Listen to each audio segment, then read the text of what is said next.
इन शिखर classes में आपका स्वागत है।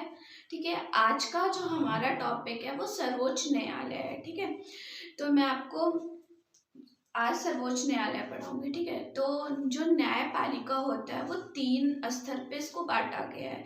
तो जो सबसे पहले बांटा गया है वो सर्वोच्च न्यायालय होता है। ठीक है, फिर उसके बाद हाई कोर्ट होता है, फिर डिस्ट्रिक्ट कोर्ट होता है। ठीक है, इसको 3 पार्ट में डिवाइड किया गया है न्यायपालिका को। ठीक है, सुप्रीम कोर्ट, हाई कोर्ट और डिस्ट्रिक्ट कोर्ट। तो आज का हमारा जो टॉपिक है वो सुप्रीम कोर्ट है। ठीक है, तो हम लोग सुप्रीम कोर्ट पढ़ेंगे जो कि आर्टिकल 124 से लेके 147 में इसका जो है दिया गया है सुप्रीम कोर्ट के बारे में। तो जो सुप्रीम कोर्ट का जो गठन हुआ था वो कब हुआ था? तो 1935 के भारत शासन अधिनियम के द्वारा संघीय न्यायालय की स्थापना हुई थी। ठीक है, 1935 में भारत शासन अधिनियम द्वारा संघीय न्यायालय की स्थापना हुई थी। और जो सबसे पहले हुआ था वो 1774 में कलकत्ता में हुआ था। ठीक है, और जो भारत में हुआ था वो संघीय न्यायालय की तो 1935 के भारत शासन अधिनियम द्वारा हुआ था। ठीक है, जो सुप्रीम कोर्ट का गठन होता है वो आर्टिकल 124 क्लॉज ए के तहत किया जाता है। ठीक है, सुप्रीम कोर्ट का 124 ए क्लॉज 1 में क्या कहा गया है कि भारत का एक सर्वोच्च न्यायालय होगा, सुप्रीम कोर्ट सिर्फ एक होगा। ठीक है, तो इसमें कहा गया है कि 124 क्लॉज ए में कि भारत का एक सर्वोच्च न्यायालय होगा। ठीक, और इसमें एक न्यायाधीश और 33 अन्य न्यायाधीश होंगे। ठीक, मतलब टोटल 34 इसमें होते हैं। ठीक है, न्यायाधीश एक जो है वो मुख्य न्यायाधीश होंगे और 33 अन्य न्यायाधीश होंगे। ठीक है, इनकी नियुक्ति की प्रक्रिया क्या होती है? जो नियुक्ति की प्रक्रिया दिया गया है वो आर्टिकल 124 क्लॉज 2 के अंतर्गत दिया गया है। इसके तहत बोला गया है कि जो राष्ट्रपति होता है वो सुप्रीम कोर्ट तथा हाई कोर्ट के न्यायाधीश जो जज होते हैं उनकी परामर्श से अन्य न्यायाधीशों की नियुक्ति करता है। ठीक है, क्लॉज 124 क्लॉज 2 के तहत ये बोला गया है कि जो राष्ट्रपति है वो सुप्रीम कोर्ट और हाई कोर्ट के जो जज हैं, ठीक है, उनके परामर्श से जो सुप्रीम कोर्ट के जजों की नियुक्ति करता है। ठीक, अब इसमें तीसरा पॉइंट क्या है कि न्यायाधीशों की योग्यता क्या होनी चाहिए, अर्हता या योग्यताएं। ठीक है, किसी हाई कोर्ट में या 2 से अधिक न्यायालयों में लगातार कम से कम 5 वर्ष तक न्यायाधीश रहा हो। इसका क्या मतलब हुआ कि किसी हाई कोर्ट में अगर आपको सुप्रीम कोर्ट का जज बनना है तो उसके लिए क्या योग्यता होनी चाहिए? बोला गया है कि हाई कोर्ट में या दो से अधिक कोर्ट में, ठीक है, लगातार कम से कम 5 वर्ष तक वो जज रहा हो। ठीक, ये बोला गया है। और दूसरे पॉइंट में क्या बोला गया है?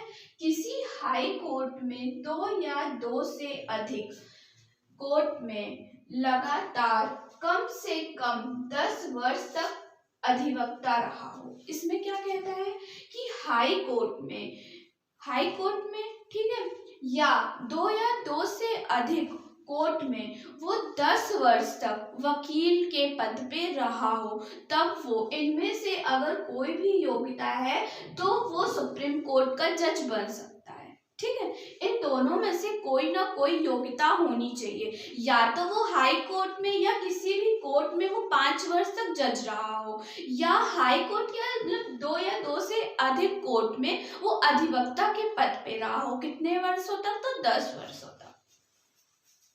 ठीक है, अब इसको शपथ कौन दिलाता है? जो शपथ दिलाया जाता है वो आर्टिकल 124 क्लॉज 6 के अंतर्गत राष्ट्रपति दिलाता है।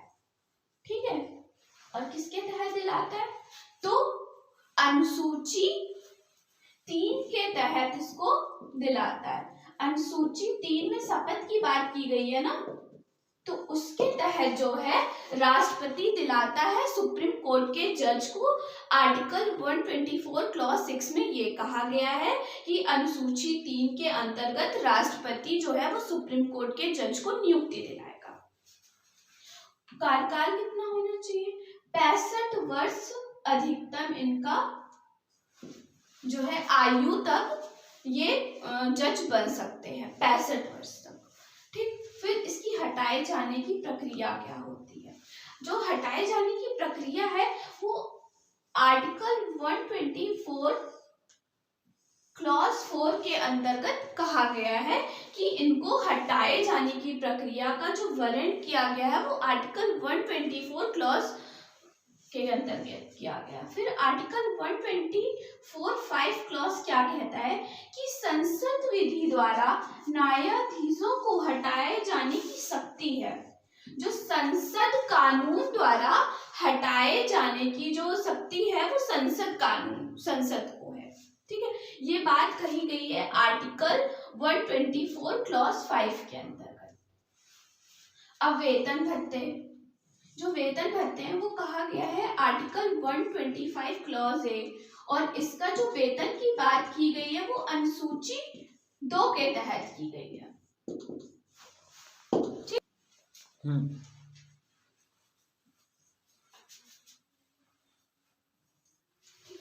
अनुसूची 2 के तहत वेतन भत्ते की बात की गई है। ठीक है, आर्टिकल 125 ए क्लॉज में क्या कहा गया है कि भारत की संचित निधि द्वारा जो सुप्रीम कोर्ट के जज हैं उनको वेतन भत्ता दिया जाएगा। ठीक है, तो भारत के संचित निधि द्वारा दिया जाएगा। अब हमारा नेक्स्ट पॉइंट क्या है कि तदर्थ न्यायाधीशों की नियुक्ति। आर्टिकल 127 के तहत कोरम गणपूर्ति ना होने पे की जाएगी। मतलब तटस्थ न्यायाधीश मतलब ये होता है कि कितने सदस्य हैं? कुल 34 सदस्य हैं। अगर 34 सदस्य नहीं है सुप्रीम कोर्ट में तब उसकी पूर्ति करने के लिए आर्टिकल 127 के तहत जो है तटस्थ न्यायाधीशों की नियुक्ति की जाएगी। मतलब थोड़े समय के लिए जब तक गणपूर्ति नहीं हो जाती है तब तक आर्टिकल 127 के तहत जो है इनकी जो है गणपूर्ति करने के लिए तैयार तटस्थ न्यायाधीशों की नियुक्ति करेंगे। ठीक है, आर्टिकल 127 के तहत कहा गया है। अब जो सुप्रीम कोर्ट है वो 5 प्रकार की रिट जारी करता है। ठीक है, ये आर्टिकल 32 के तहत बोला गया है कि जो सुप्रीम कोर्ट है वो 5 प्रकार की रिट जारी करता है। ये मैंने आपको जब मौलिक अधिकार में पढ़ा रही थी तब मैंने आपको पूरा डिटेल में ये चीज पढ़ाई थी। ठीक है, जब आपके मौलिक अधिकारों का हनन होता है तब आप सुप्रीम कोर्ट जा सकते हैं आर्टिकल 32 के तहत। ठीक, तो जो सुप्रीम कोर्ट है वो 5 प्रकार की रिट जारी करता है। कौन कौन सा? तो बंदी प्रत्यक्षीकरण, परमादेश, परिषेध, उत्प्रेक्षण और अधिकारपेक्षा, ये 5 प्रकार की रिट जारी करता है सुप्रीम कोर्ट आपके मौलिक अधिकारों के हनन पे।